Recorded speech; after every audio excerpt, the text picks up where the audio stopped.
Maadyong adlaw mga ka-JG.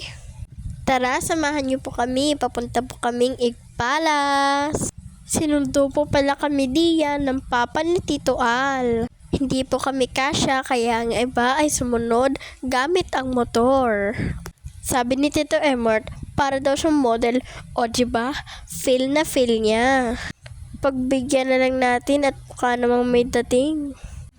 Pagpasensyahan niyo na po ang tawa ko diyan. Sobrang saya po dahil nauuntog ang puwet ko at nadudulas. Sa aming pagbabiyahe, ang sarap talaga na simoy ng hangin, napaka-fresh. Dami namin nadadaanan at nadaanan din namin yung pool na pagliliguan namin bukas. So ayan na nga, nakadating na tayo, our final destination. Oh, ang lolo Dodong, ang dami naman dalang Tupperware pero wala namang laman. Naubos na po kasi. Dala nila nung namanghikan. Lakad-lakad na po ang lahat. Ayan po pala si Papa Lo. Parang kapitan ng Igpalas. Ang lakas makapamulsa. Lakad muna ang mga pamilyang malulusog, guys. Talaga naman kahit nasa terrace pa lang kami ay welcome kami sa pagbubukas ng pinto. Ayan, nakapasok na po ang mga madlang people. Hello, madlang people, mabuhay. Welcome sa bahay ni Tito Al Morales. Nagpahinga lang po ng saglit, tapos pinakain na po kami.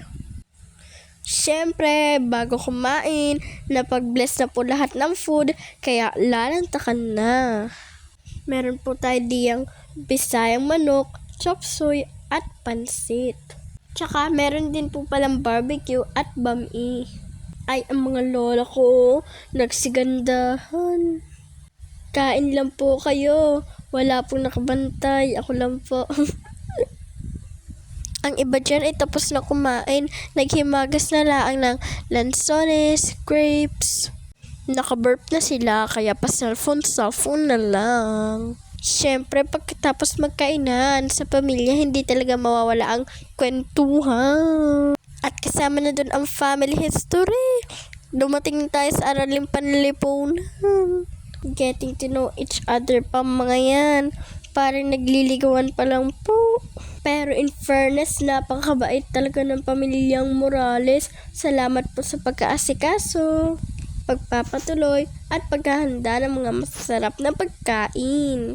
Thank you po pala sa titang nakalyelo. Napakabait po, binigyan po ako ng lansones. Oh, ayan, tingnan niyo po ang aming bride-to-be. Napakaganda at napakabait pa.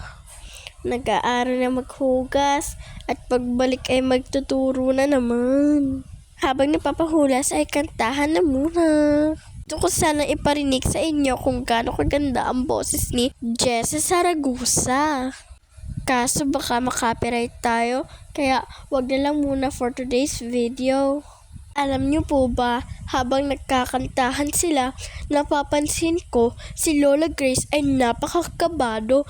Kumbaga siya yung kumanta ng napakataas. Makikita sa kanyang facial expression. Ang totoo dyan, 4 lang sila kumanta, hindi kasama si Lola Grace. Pero nahihiya lang po yan. Magaling yan sumayaw ng Forever Young. Kung gusto niyo pong makita, papakita ko pa talaga yan. Pero yain na, baka ma-discover niyo pa ang talent ni Lola Grace. Sige, enjoy lang kayo dyan mga people sa kanta niyong To the Highest Pitch.